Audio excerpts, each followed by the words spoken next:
Kayliana. I'm with Respiratory Care, and I'm going to come get you set up with your oxygen cylinder. I'm going to show you how to use it, how to put your regulator on, how to use it safely. So I'm going to go over here real quick and wash my hands.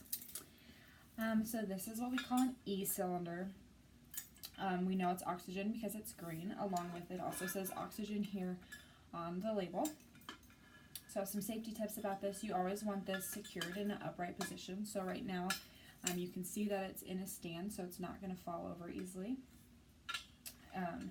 And you also never want to use this near any flammable materials, and you never want to smoke while it's in use.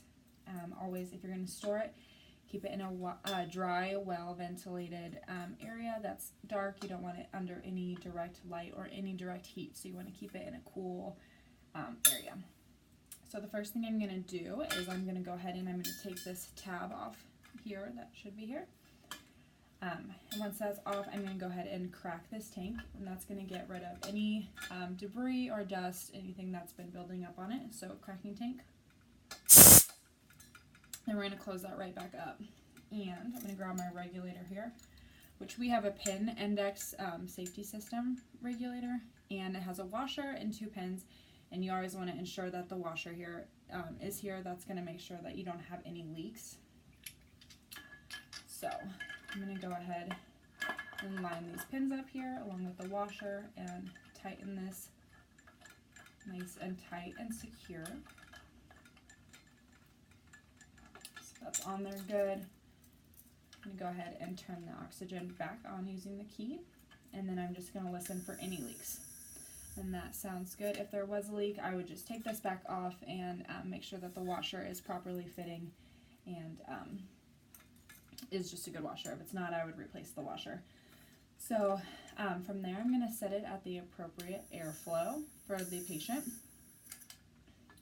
So once this is all used up, I'm going to go ahead, we're going to turn off the oxygen here all the way. Then I'm going to go ahead and turn this all the way up and just let it bleed out. Get rid of all that air that's in there.